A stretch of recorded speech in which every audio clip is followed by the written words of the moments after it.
Sir, एक तरफ तो मुल्ला मुनीर को यूएन से डांट पड़ रही है कि ये 27वां संशोधन करवाकर सारी पावर क्यों ले ली। दूसरी तरफ इमरान खान का मामला उनके गले की फांस बन गया है और अब तो खबरें इस तरह की आ रही हैं कि 5 और 6 मई के आसपास ही इमरान खान के साथ अनहोनी घटना घट चुकी है। आपके सोर्स क्या कहते हैं? 5 मई के आसपास कुछ हुआ था जो कि रिपोर्ट हुआ था, संभवतः 5 मई या हो सकता है 1-2 दिन आगे पीछे, अब ये हम नहीं कह सकते, लेकिन मतलब वो उस 5 मई को डॉन अखबार ने, जो कि वहां की सेना का ही एक टूल है, सेना और सरकार का ही एक टूल है, उसमें एक रिपोर्ट छपी थी जो हम सब ने देखी थी। उसमें यह बताया गया था कि जेल में इमरान खान पर एक सेक्सुअल असॉल्ट हुआ है, जिसके बाद एकदम से कई लोगों ने उस पर मतलब विचित्र लगा कि भाई एक प्रधानमंत्री है वहां का, मतलब रहा है प्रधानमंत्री, आगे भी प्रधानमंत्री हो सकता है, उसके ऊपर अगर पाकिस्तान कैसा देश है कि जहां पर इस तरीके की घटना हो जाती है एक राजनीतिक कैदी पे इस तरह। लेकिन उसके बाद जो डिजिटल फुट स्टेप्स वहां के जो अडियाला जेल जो वहां रावलपिंडी की है उसके जो मिले हैं वो बताते हैं, और ये पक्की सूचना है एजेंसियों को, सुरक्षा एजेंसियों को, कि उस समय वहां पर गतिविधियां बहुत तेज थी। कुछ ऐसी गतिविधियां हो रही थी जो डाउट पैदा कर रही थी कि कुछ बेचैनी है, कुछ हो रहा है, कुछ वहां पर। लेकिन अब ये बिल्कुल वही समय था जिस समय आपका ऑपरेशन सिंदूर भी चल रहा था। उसी समय ऑपरेशन सिंदूर 7 तारीख को आपको ध्यान होगा कि वो शुरू होता है, और 7 तारीख को फिर तो पूरा देश सिंदूरमय हो गया था। फिर बहुत ज्यादा इमरान खान की बात भी नहीं हुई थी, और पाकिस्तानियों ने भी संभवतः इमरान खान पर उतना ध्यान नहीं दिया था। लेकिन करीब करीब 10 तारीख के आसपास जो है ये रिकॉर्ड है कि काफी कुछ वहां पर आना जाना, अंदर बाहर कुछ इस तरीके का हुआ है जो जिसके फुट स्टेप्स देखे गए हैं, और वो ये बताते हैं कि कुछ प्रॉब्लम हो रही थी वहां पर भाई हाई प्रोफाइल कैदी कौन है, वही है, एक ही है, कोई और तो बहुत ऐसा वो नहीं है। तो और उसके बाद जिस तरीके से एक रिपोर्ट आई थी कि 16 मई को उनको कोर्ट में पेश किया गया था, लेकिन उसका कोई प्रूफ, कोई गवाह, कोई सबूत कोई किसी के पास आज भी नहीं है। वो कहा जाता है कि 16 मई को कोर्ट में पेश होते, हो सकता है पेश हुए हो, मैं कहीं उसमें नहीं कह रहा हूं। लेकिन उसके बाद ही धीरे धीरे धीरे एक साइलेंस, एक रेडियो साइलेंस क्रिएट होना शुरू हुआ, जो कि उनके बारे में जानकारी आना बंद हुई। फिर रूटीन टाइम पे जब बहनों ने बात संपर्क करने की कोशिश की तो उनको इनकार किया जाने लग गया। फिर उसके बाद धीरे धीरे समय बीतता गया करते करते करते, और ये जानकारी जब आज के समय तक जब ये बेचैनी शुरू हुई है, जब अफगानिस्तान की मीडिया में ये खबर आई है, तब जाकर उस पर हरकतें शुरू हुई हैं। लेकिन ये कहीं ना कहीं एक आशंका के रूप में कि वहां कुछ ना कुछ अनहोनी जेल के अंदर हुई है, और वो मई में ही हुई है, वो मई के समय ही हुई है, क्योंकि उसके बाद एक साइलेंस क्रिएट हो रहा है। उसके बाद जब धीरे धीरे लोगों को लगना शुरू हुआ, शक होना शुरू हुआ कि भैया किस चीज को छुपा किसे रहे हैं, तो जब छुपा किसे रहे हैं तो हंगामा शुरू हुआ, धरना प्रदर्शन शुरू हुआ। लेकिन ये जो कुछ भी है आज धीरे धीरे सच्चाई सामने आएगी, लेकिन जो मेरी जानकारी है वो ये बता रही है कि ये करीब करीब मई के महीने के 5 तारीख से लगाए और मई के अंत तक ये जो कुछ होना था हो चुका था, और वो निश्चित रूप से जो भी हुआ वो बुरा ही हुआ है। और अगर जो कुछ हुआ है वो बुरा ही हुआ है तो इसका मतलब तो ये हुआ कि इमरान खान हो सकता है कि जिंदा ही ना हो। और ये जो हलचल हुई है और जो जेल का ट्रैक रिकॉर्ड होता है, बहुत एडवांस कंट्री तो है नहीं पाकिस्तान, बड़े आसानी से उनके सिस्टम को हैक किया जा सकता है। तो हो सकता है कि अफगानिस्तान की एजेंसियां भी हो सकती हैं, दूसरी एजेंसियां भी वहां के डाटा को खंगाल रही होंगी और पता चला होगा इमरान खान के बारे में, ये भी तो हो सकता है। देखिए यही तरीका है, और ये बहुत कठिन नहीं है, बहुत आसान होता है। और ऑपरेशन सिंदूर में हमने देखा कि किस तरीके से प्रिसाइज कैसी चीजें हो रही थी, वो इसी कारण होती हैं। दूसरी चीज ये है इसमें इससे ज्यादा कि देखिए जो भाषा है, जो एजेंसी, निश्चित रूप से अगर एजेंसियों को ऐसा कोई अलर्ट मिलता है तो वो ऊपर बताते हैं। तो भारत की सरकार की तरफ से तो कोई जानकारी है नहीं, अफगानिस्तान मीडिया के लिए सीधा इंटरेस्ट है, क्योंकि उस समय वो वॉर में है और पाकिस्तान के साथ उनकी एक समस्या चल रही है, और इमरान खान से उनकी एक अपनी रिश्तेदारी भी है।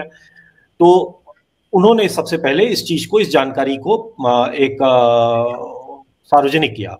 लेकिन जो दूसरी, जैसे मैं अभी देख रहा था शशि थरूर, जो उनकी प्रतिक्रिया, अब शशि थरूर तो कोई सामान्य कांग्रेस पार्टी के नेता जैसे तो है नहीं भाई, उनकी अपने सूत्र भी हैं, उनके तमाम अंतर्राष्ट्रीय संपर्क भी हैं।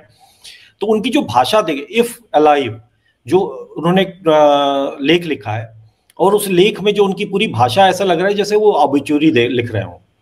इमरान खान को। हालांकि स्पष्ट रूप से उन्होंने कहीं कुछ नहीं लिखा है, लेकिन उनकी भाषा यही है कि अगर उनको कुछ हो गया है तो ये पूरी विश्व में जो एक सिद्धांतवादी राजनीति और एक प्रिंसिपल पॉलिटिक्स होती है उसके लिए एक बड़ा झटका होगा, ऐसा वो इसमें अपने लेख में लिख रहे हैं।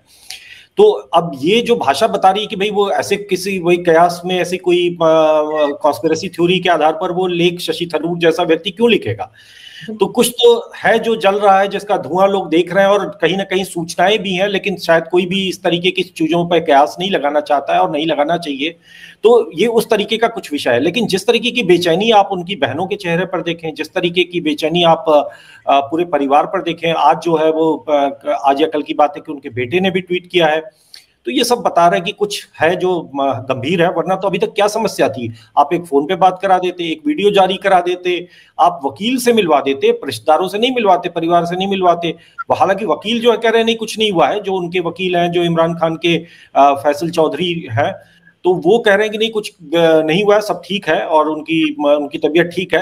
लेकिन ऐसा लग रहा है कि वो शायद एस्टैब्लिशमेंट के हिसाब से बात कर रहे हैं, उनको जो फॉर्मल जो औपचारिक सूचना मिली है उसके हिसाब से बात कर रहे हैं। वो नहीं कह रहे हैं जो उनके दिल से। भाई बहनें जो कह रही हैं वो उनकी भावनात्मक बातें हैं, और कहीं ना कहीं सूचनाएं तो है ही है, क्योंकि सबके कोई ऐसा तो है नहीं कि दुनिया से कटा हुआ है। बिल्कुल।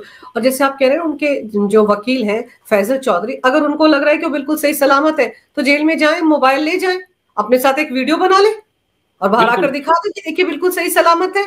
और मुल्ला मुनीर जो इसमें बंकर में छिप कर बैठा है, चंद्र प्रकाश जी, उसको भी तो चाहिए कि बाहर आए भाई और बताए कि ये बंदा है, ये सामने है जी, देख लीजिए बिल्कुल सही सलामत है। आजकल कितना टाइम लगता है, एक मोबाइल से जाकर फुटेज ही तो बनानी है, वो तो दिखाई जा सकती है नहीं, जिसमें खुद बोल रहा इमरान खान की मैं ठीक ठाक हूं, खामखा की अफवाहें।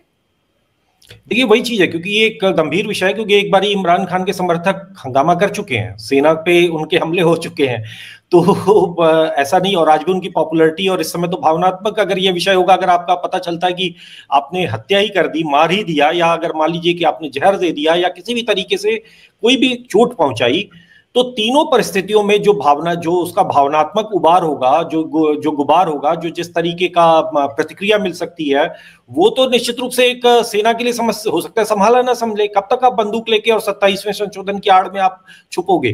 क्योंकि मुल्ला मुनीर के सामने अभी तो बहुत सारे प्रश्न है ना। अभी तो आप ठीक है, आपने आपको फील्ड मार्शल का तमगा लगाकर आपने अपने आप को छुपा लिया, लेकिन जो ऑपरेशन सिंदूर की जो विफलताएं हैं वो तो सामने रहेंगी। आप कब तक छुपोगे और कब तक छुपाओगे?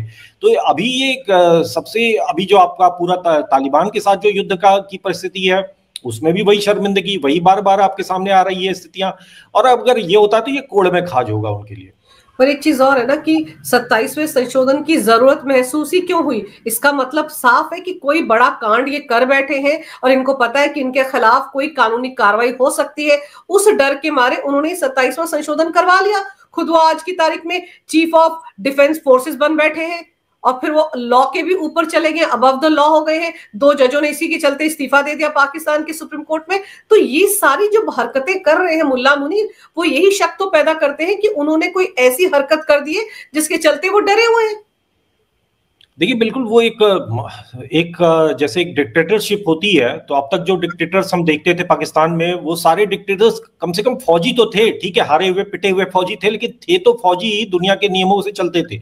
लेकिन ये पहला जो हाजी है, जो हाजी जो मदरसा छाप है, मदरसा से पढ़ के निकला हुआ है, ये व्यक्ति कोई सभ्य दुनिया के नियमों को मानता नहीं है। ये तो आज भी जो ऑपरेशन सिंदूर या पहलगाम हमले से पहले जो इसका वीडियो आया था, जिसमें वो ये बात कर रहा है कि जी हम 2 कौमें हैं, जो उस समय की हुआ करती थी, बंटवारे के समय की, वही भाषा बोल रहा था।